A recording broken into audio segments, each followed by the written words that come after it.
Now, welcome class. We are going to discuss the ATD Level 2 Financial Accounting paper done in December 2021. The question is on cash flow, and it is question number 2. Question 2 of the December 2021 Financial Accounting ATD Level 2 paper, and the same question can also be done by the CPA Foundation level group. So let's start. Question 2A, highlight 4 contents of a partnership deed. Highlight 4 contents of a partnership deed. Highlight 4 contents of a partnership deed. Now, a partnership deed is generally a document that has the rules that govern a partnership kind of a relationship. It's a partnership agreement basically between the partners of the firm, which will help outline the terms and conditions that will help govern that partnership relationship. Remember, these are people, 2 or more people who come together to do business pursuing the same interest. So there has to be some kind of order, there has to be some kind of a contractual agreement that will help them to basically be clear and orderly in how they are going to pursue that relationship in terms of their roles, in terms of what their entitlements and the group. So that is basically what is captured in a partnership deed. It's a contractual agreement between the partners, showing how they will go about that relationship. The things like distribution of responsibilities, things like the roles of the various partners. Those are some of the things that we'll be talking about. And because the question is asking on the contents of a partnership deed, let's not preempt. Let's go straight to answering this question. So, part of the contents of a partnership deed, number 1, it must have the name of the firm. A partnership deed must have the name of the firm. So it's one of the contents. Contents is what must be contained. We can't have a partnership deed which doesn't have the name of the firm. Then, of course, the name and address of the partners, name and address of the partners, nature of the business, and these things are normally they are required in even the e-citizen. When we are just trying to come up with even AGPO, they will ask you for these simple things: nature of the business, what does the business do, and then the proposed duration of the business, or of the firm, the term or duration of the partnership, the amount to be contributed of capital to be contributed by the partners, the profit and loss sharing ratio,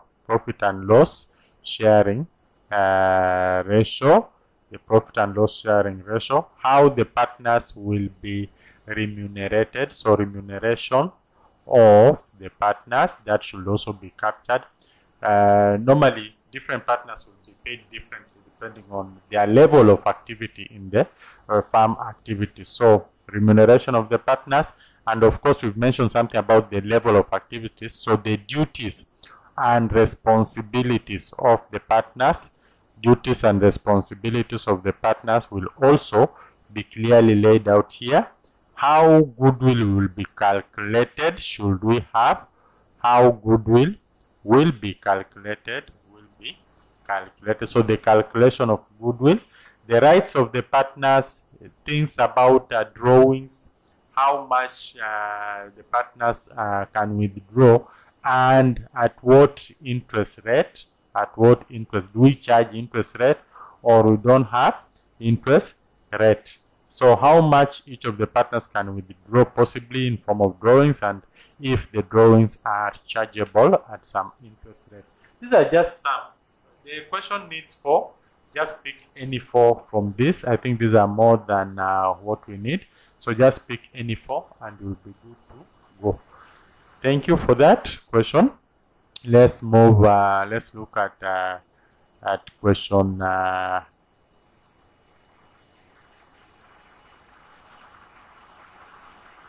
let's look at question 2B. I think this is 2B, yeah.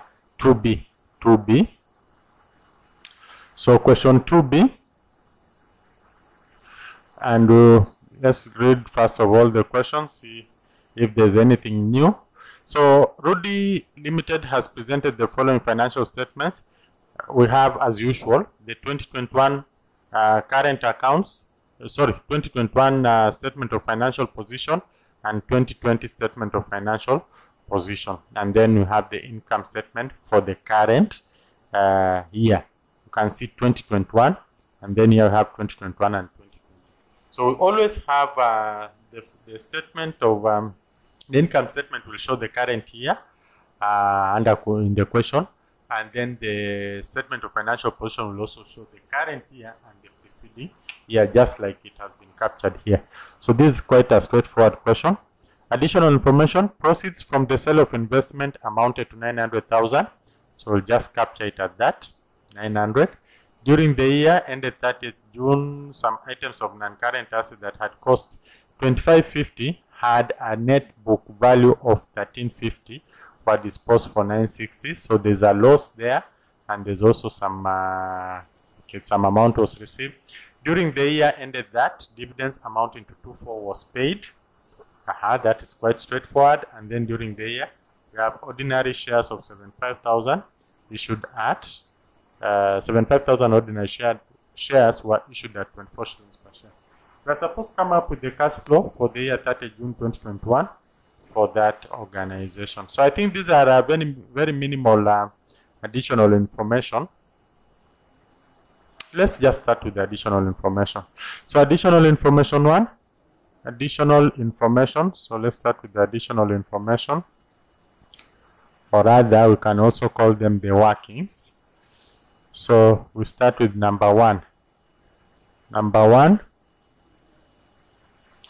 proceeds from sale of investment amounted to 900,000. Sale of investment. So we just come here to investments. Investment 750. So sale of investment was sold at 900, which means there was profit on sale of investment of 900 minus 750. So we'll come back here and say profit on sale of investment. Profit on sale of investment is 900 minus 750, which is 150. We will need this one, especially in the operating account.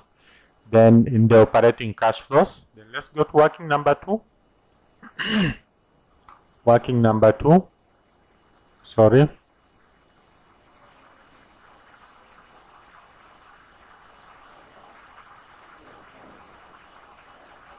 So working number 2. During the year ended 30 June 2021, some items of non-current assets that had cost 2550 and had a net book value of 1350 were disposed for 960. So the asset had cost 2550. So asset cost 2550, and then net book value was, just see the net book value.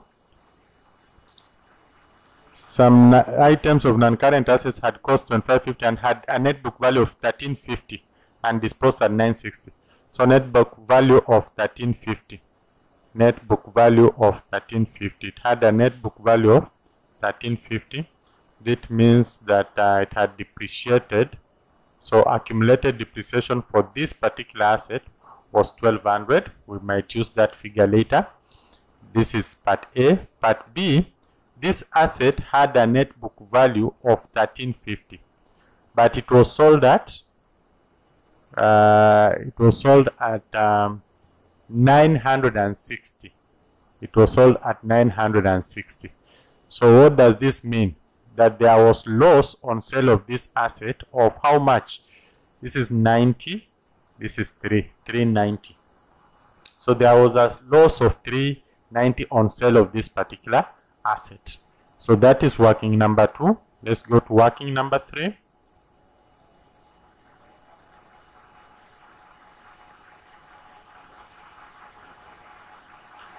Sorry, working number 3. During the year ended 30 June 2021, dividends amounting to 24 was paid. So that one is straightforward. And during the year, dividends. Okay, so we can start. I think the rest we'll just find in the question. So Rudy Limited has presented. Okay, so now we move on with the question. So let's just go straight to the question. Rudy Limited, and this is statement of cash flow. Statement of cash flow or cash flow statement for the year ended. For the year ended 30th. Is it 30th? Let's just confirm. For the year ended 30 June 2021. 30th June 2021. Good. So we come here. We'll have we'll start with the cash flows from operating activities. Cash flows from operating activities. There are 3 levels or 3 classifications: operating, investment, and financing. So cash flow from operating activities, and preferably we need to have you can have 3 columns, you can have 2 columns, it depends. So let's just work with 2 or 3, it depends, so long as you understand what you are doing. So cash flow from operating activities. And we start with the first one. We always start with profit before tax. Profit before tax. So look for profit before tax in the question. Profit before tax from the question. Normally you are given it. You can see it's just direct profit before tax 9,000. So just come here, put the 9,000. Profit before tax 9,000, preferably on the outermost column. Or if you are dealing with the, let's just put it in the outermost column, no problem. So long as you understand what you're doing, I always insist on that. Then number 2, profit before tax. So then we go to the non-cash and non-cash and non-operating, non-cash and non-operating items. Non-cash and non-operating items. Non-cash and non-operating items. Sorry. Let's see if I can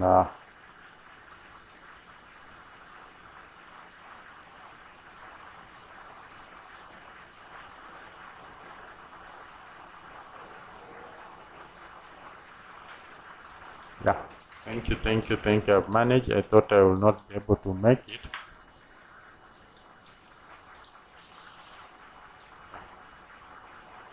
Good. Okay, I was just creating some space. So non-cash and non-operating items. So we go back to the question, and we pick anything that is not cash, because cash flow is all about the movement of cash. So go back to the question, pick anything that is not cash related, and the question is here. Sorry. So the question is here. So just go to the income statement. It's very easy from there. So most of these the interest paid, interest received are not cash, are not operating items. So we'll have to deal with that. Investment income, these are not operating items, so we'll have to work on that. So let's just work on them. So finance cost, interest paid 2250, because we had already deducted. Normally we take gross profit, add incomes and gains, less expenses and losses. So this one will be, has been treated as an expense, and you can see where it is, finance cost, interest paid. So because it's not an operating item per se at this level, we need to return it back. We had removed it. It had reduced the profit, so we have to add it back. So interest paid, oh sorry, keep on confusing because there's a change in my work format. So interest paid, how much was that? Interest paid was 2250. So we simply add it back, 2250. Then go back, pick the next item. Go back, pick the next item. The next item is investment income. Investment income. Interest. Investment income. So what this means is that we received some investment in interest on investment. Interest on investment. There's some interest on investment that we received, 750. So let's just check. Investment. It means we sold investment. We sold the investment. You can see it was 2020. In 2020 it was 750. In 2021 0. So what this means is that we sold the investment. Add investment income interest at 750. So that one will just go like that. And let's see if there's something else. There's something here that is very important. We even did the workings. So proceeds from sale of investment amounted to 900,000, which is now 900. So it means we sold the investment at 900. We sold the investment at 900. So the profit on sale of investment is actually 150 because we sold it at 900 and it was valued at 750. Check. It was valued at 750. So, and actually we had captured it here under our workings. You can see. I think it was somewhere here. Profit on investment 900. Yeah. So there's profit. So we had added back profit. We had added profit. So we need to remove it. So less. There's no need of saying less. Just say profit on sale of assets. Profit on sale of investments. How much? 150. 150 we had added it, so we need to remove it. We had added it as gain and income, so we need to remove it. Then we go to the next item. Sorry, I'm running up and down because I'm not used to moving from one page to the other, but I think it will be okay with some time. Okay, so where are we?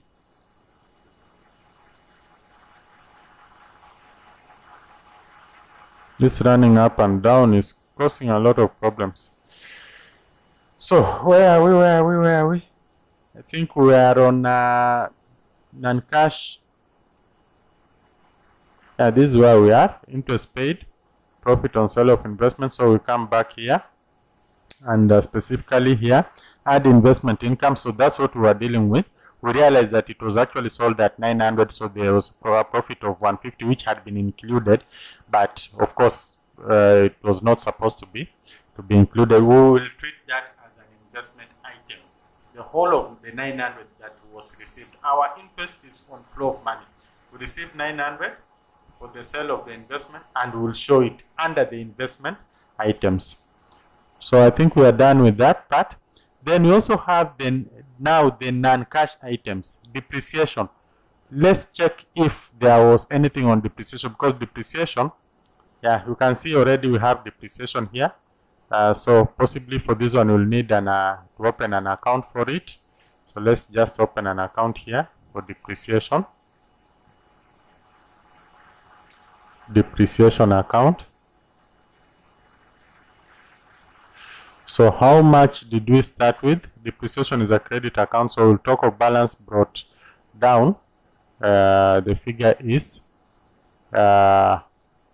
accumulated depreciation 8,700, then 10,200. So 8,700, then balance carried down. What you are going to close the year with is 10,200, if I'm not wrong. Yeah, 10,200. What we close the year with appears as balance carried down. What we start the year with, 8,700, appears as balance brought down. And then of course we have there was this depreciation from this asset that was disposed. So it will come from the disposal account. How much? 1,200 from the disposal account. Remember, this item that costed 25.50 had a net book value of 13.50. The depreciation was 1,200. So we'll include that here as the depreciation for this year. This will give us 11,400. 11,400. The difference is 14 plus 1327. This is what we go to the statement of cash flow. So we simply come back here and say depreciation. And since depreciation had been deducted and it doesn't involve the flow or movement of cash, we simply add it back. We normally less depreciation in the P&L, so we add it back. We add the 2,700. And then there was also something, now that we were just from talking about profit, there was also a loss. This one, loss on sale of this particular asset. So we'll also remove it here. Loss on sale of equipment. So sale of, let's just talk of an asset. And the loss, we had already shown that it's 390. Now, normally we less. So what we are going to do is to add back. We had removed it, so we return it back, 390. That's how we are going to treat it. So then let's add this. This will give us 2250 plus,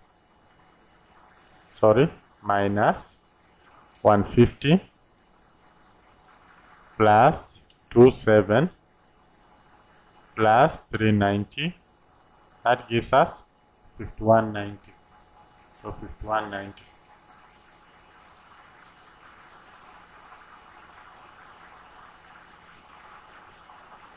Gives us 5190. I'm really thinking, and what I'm thinking is very simple. I think let's, for the sake of it, and for the sake of you now, just let's work. Let's just sorry for that. Let's just work with the 3 columns. Sorry for that. Let's work with the 3 columns. I'll not change anything, but let me just work with 3 columns. I think it will give me a better looking work. So let's talk of 9,000 here, 9,000, and then we'll also have another column here, the last column. So this 5190, let me just put it here, 5190. Okay, so let's work with that.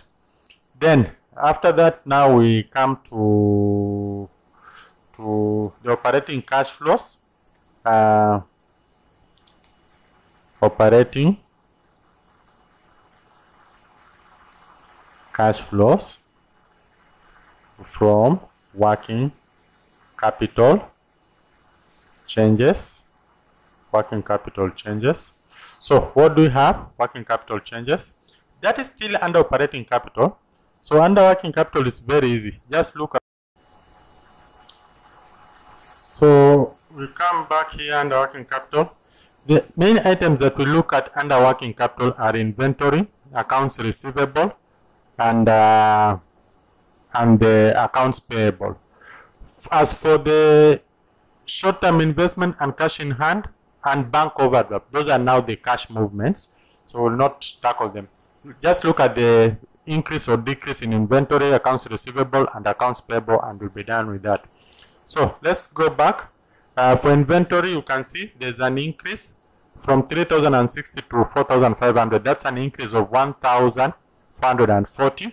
So we'll just capture it as that. Increase in inventory. Increase in inventory, 1,440. Now, an increase in inventory simply means that we spent a lot of money to get that inventory. So it means it's an outflow. Money went outside the organization.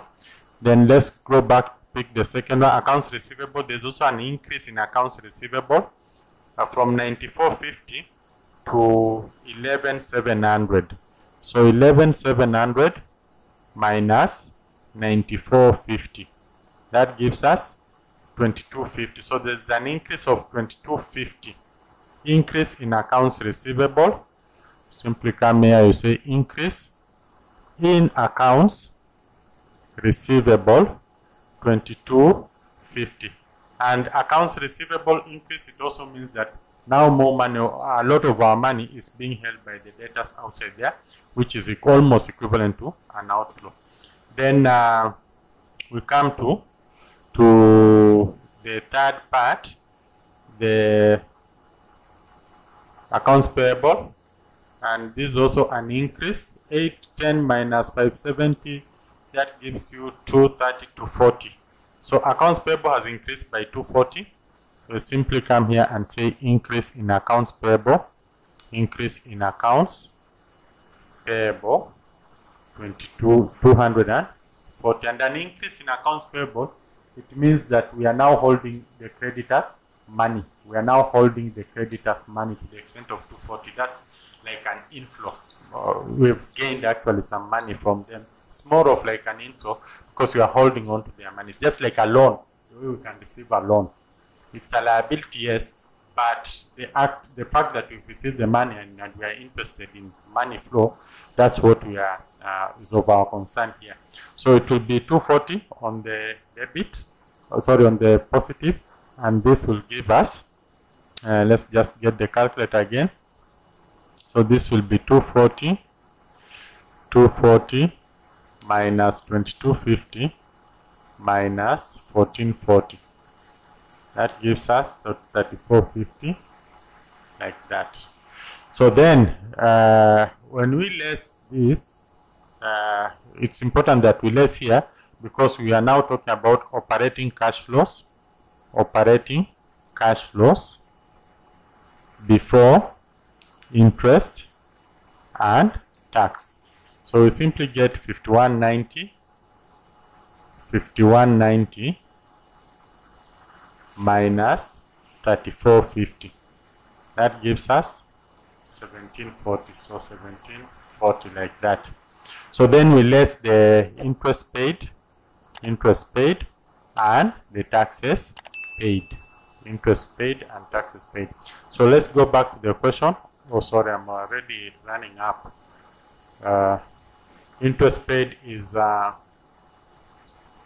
do you have interest paid? Yeah, interest paid is 2250. So this is the rightful place where we are supposed to deduct this. Interest paid is 2250, and taxes paid is taxes paid. Taxes paid will always have some workings, and you can see we started with 3,300. So I'll just create something here. We'll do some workings for taxes paid. If you don't mind, let me do it here, somewhere here. So we'll have an account for tax paid, credit, and then debit. So we have balance brought down, then balance carried down, and then anything from profit and loss, we'll have it there. So let's just get the figures. Balance brought down is 3,300, and then balance carried down is, these are, I'm reading these figures from the balance sheet. So 33 and 36. So balance brought down 3,300, carried down 3,600 at the end of the year. These are it's on the liability side, that's why we are treating it like this. And then profit and loss. Let's just go to the profit and loss, pick that figure. The taxes paid, profit before tax, less corporation tax. This doesn't necessarily mean that these taxes have been paid, and that's why we are treating it the way we are treating it. So 42 P&L 42. So then we get this. We want to find out the exact amount that was paid. This is what was chargeable, but not necessarily what was paid. That's why we are treating it like this. So 75. The difference between 75 and 36, which is 3,900, is what will be sent to the cash flow, the statement of cash flow. This is what will be sent to the statement of cash flow as the tax paid. If we were to open a bank account, this will definitely appear on the credit side to show that money has left the bank. So it's an outflow. So we'll simply come here and say taxes paid 3,900, and this is an outflow. The same way interest paid is an outflow. So we add the two. Interest paid money is leaving the organization. So let's add the two. 2250 plus 3,900, we get 6150, and this is negative. So what we'll get is what will be possibly sending to the other side as the net cash flow from operating activities. So this will be 1740 minus 6150. That gives us 4410. This goes now as the net operating cash flow from operating activities. You can see the figures 4410. I think it was 4410. Yeah, the figure is 4410. So we'll work with that. 4410. Thank you. So then we move to the next item. And these are now the investing activities. So the investing activities, cash flow from investing activities. Cash flow from investing activities. So cash flow from investing activities. We start with the investing activities. The first one is we'll work with what we received first. So let's just go to the additional information. It's easier that way. Additional proceeds from sale of investment amounted 900. So just pick it the way it is. Proceeds from sale of investments 900. Pick it as it is. Proceeds from sale of investments. How much? 900. Then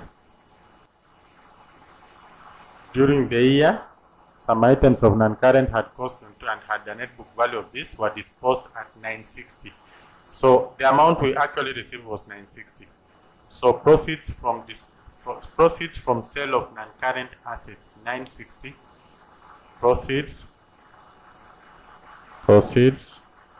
from sale of non-current assets 960, just like that, what we received here. And then we move on. Dividends, that's not an investing, and also the shares are not an investment. So we go back to the investments.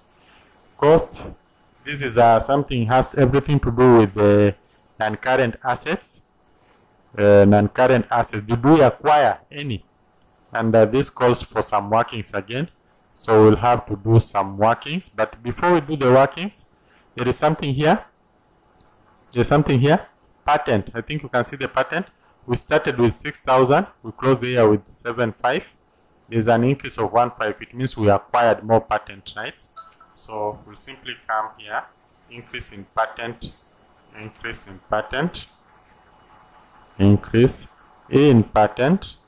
How much? 1.5. Yeah. That means that we acquired some. There was an outflow to the extent of 1,500. And then now let's prepare the non-current asset. Non-current asset schedule. So non-current asset account. We have the credit and we have the debit. So let's pick the starting balance and the closing balance. Cost 17,850, then closing 21,600. 17,850, then 21,600. Because this is an asset, 17,850, we'll always have the balance brought down on the debit side, and then balance carried down. I think it was 21,600. It will be on the credit side so that we can always have balance brought forward on the debit side. Assets have their balance brought down on. Assets are a debit account, simply put. So 21,600 and 17,850. Good. Then we have disposal. We sold one of the assets, and I think it's captured here in the additional information. So we want to know to get the cost of this particular asset. During the year, some items of non-current assets had a cost of 2550. So this is the value of the asset that was sold, 2550. Those zeros, always remember, they are restricted, so 2550. And then there's always something about the revaluation. So let's check if there's anything on revaluation of non-current assets. Revaluation, yeah, it's already here. So revaluation, you can see it's on the liability side. So revaluation reserve 2730, balance brought down will be 2730 on the credit side because it's on the liability side. So balance brought down 2730, and then balance carried down will be 3000. So come back here, balance brought down 2730, then balance carried down will be 3000 because it's on the liability side. So that's how we go about it. We are done. The difference will be our statement of cash flow figure. So this will call for, this is 21,600 plus 2730 plus 2550. That gives us 26,880. 26,880. So 26,880. On this side we have, I think if I'm not wrong, the figure we have here is, oh, what am I doing? Thank you. The figure we have here is, this is 2850. So minus 2850. That gives us 6030. So this 6030 is the acquisition cost. So we simply come here and say acquisition of non-current assets. 60, is this 6030? 6030. So 6030. 6030, like that. I doubt if we have any other item. I really doubt if we have any other item. So check. Do you have any other item? The best place to check is on here. And current investment, we've captured. I think we've captured everything, even the investment. So I think we are good to go. So let's get the total here. The total will send to the outermost column. So this will be 900 plus 960 minus 1500 minus 6030. That gives us 5670. 5670 as the net cash flow from operating activities. So then we move to the third item, cash flow from financing activities. So cash flow from financing activities, the best place to start from is, sorry, I was running up again. Need to come here. Financing activities, just come here. Ordinary shares, you can see an increase in ordinary shares from 45 to 6. So we'll say increase in ordinary shares or issuance of ordinary shares 1,500, and this is money coming into the organization. Issuance of ordinary shares 1,500 coming into the organization, so it's a plus for the organization.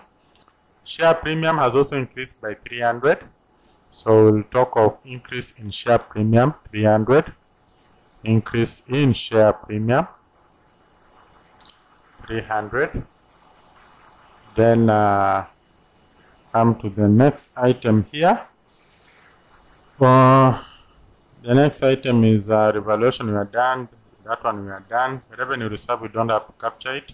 It will be captured under the dividends. So let's just go straight to the dividend. There was something about the dividends. During the year, dividends amounting to 2,400 are paid. So 2,400 dividends, 2,400. Let's just come here. Dividends paid 2,400. And because they are paid, it will be in brackets to show that we are losing that money. And then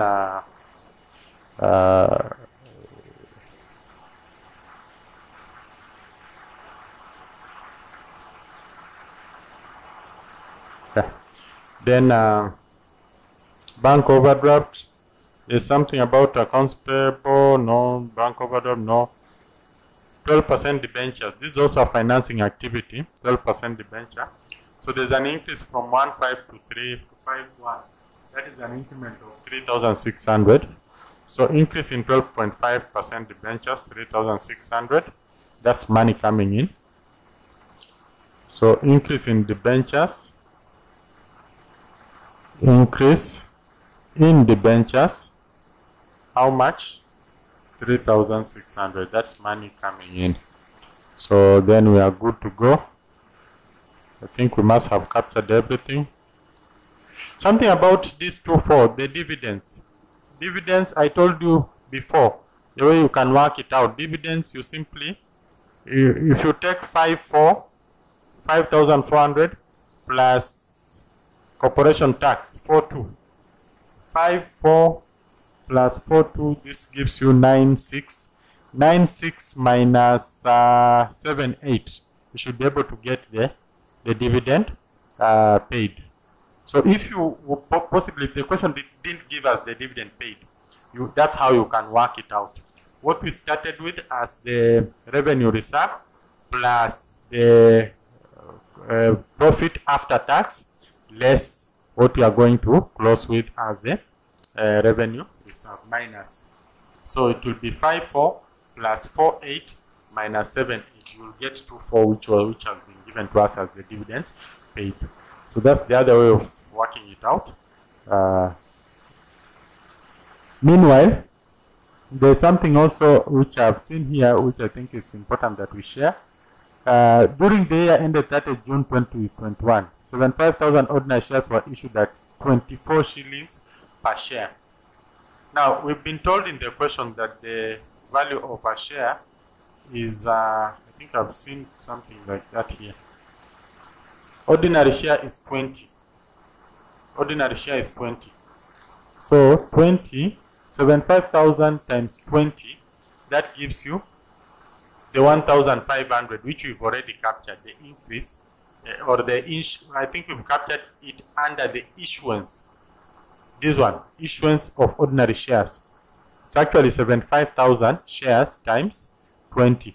You get the 1,500. Remember the restricted zeros. That's how we go about it. So it's the same thing. And then, because the question has told us that they were issued at 24 shillings. What is that question? Keeps confusing me. The ordinary shares were issued at 24 per share. It means the 4 shillings per share was the premium. So 4 times 75, you get 4 times 75, you get 75,000 times 4. That explains the 300. You will get the 300,000, but remember the restricted zeros. So basically we've already used that statement here. This statement was just explaining what happened, and we've already captured it here, the 1,500 and the 300. So there's no problem with that. So I think that marks the end of our question. So let's just get the total here. This will be 1,500 plus 300 minus 24 plus 36. That gives us 3,000. So 3,000 here. Then we can now add all these three. Financing is 3,000 minus investment is 5,670 minus operating is 4,410. That gives us 78. I get it, 78. Is it? Yeah, 78. I hope we are right. 78.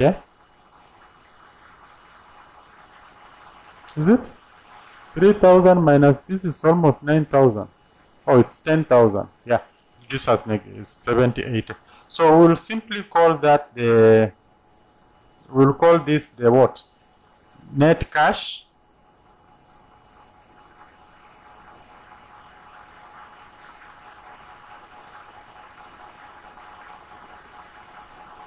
I'm just trying to go through it to see if everything has been captured well.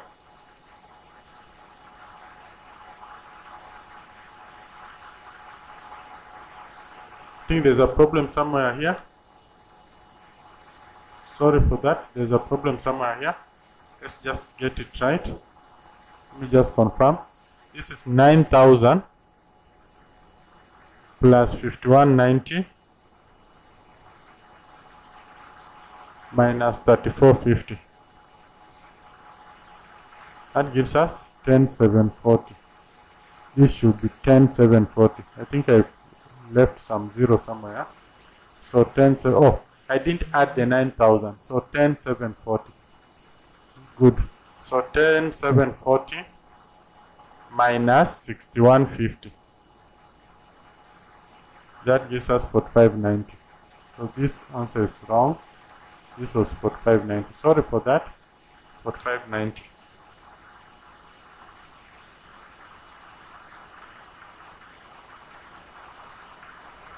Yeah, 4590. So now let's add. We'll now have 4590 minus 5670 plus 3000. 1920. And I'm also allowing myself to make some of these mistakes so that you stay away from them. You can see these are mistakes that can be very costly on your exams. So 1920. That means you need to be very keen when you are working out on your paper. Net cash and cash equivalents. Net cash and cash equivalents for the year. We have that 1920, and then we now take, this is actually the movement in cash. Now we'll take the balance at the beginning and the balance at the end. See if we can now finish this question. So cash and cash equivalent brought forward. Let's now get that from the question. Once we get that from the question, we should be done with this question. What did we start with? We started with just come here, short-term investment, 0, cash in hand 30. Check if we have any overdraft. Overdraft is 2940. So 30 minus 2940, because overdraft is always a negative. 30 minus 2940, that is the cash that we had, which is negative 2910. So we'll simply come here and say negative 2910. So we add that. Which will now be 1920 minus 2910. 2910. That gives us 990 overdraft. And we say this is the cash and cash equivalent basically carried forward, which is 990. So we are done. It's an overdraft of 990. If we want to confirm, just come back to the question. Sorry, just come back to the question. Add this 1500, which is 1500 plus 60. Let's use the calculator and see if we are right or if we are wrong. So 1500 plus 60 minus the overdraft. Let's check overdraft. Overdraft is 2550. So minus 2550. That gives us 990. Good. So we are good to go. So, and this is what we started with. This is the cash movement. Negative 2910 and overdraft of 2910 is what we started with. The cash movement throughout the year is 1920. The cash balances at the end of the year is an overdraft of 990. That is the statement of cash flow showing the movement of money in the year. So we are done. This is the end of it. Cash flows, we mark transactions, try. And the transactions will almost be the same. This is free marks if you are very keen. This is free marks. Go for these free marks. The transactions are always the same. Once you do this question, you understand it. All the other questions will just be the same. Please go for it. It's a very good question for you. Thank you. Let's meet in the next question.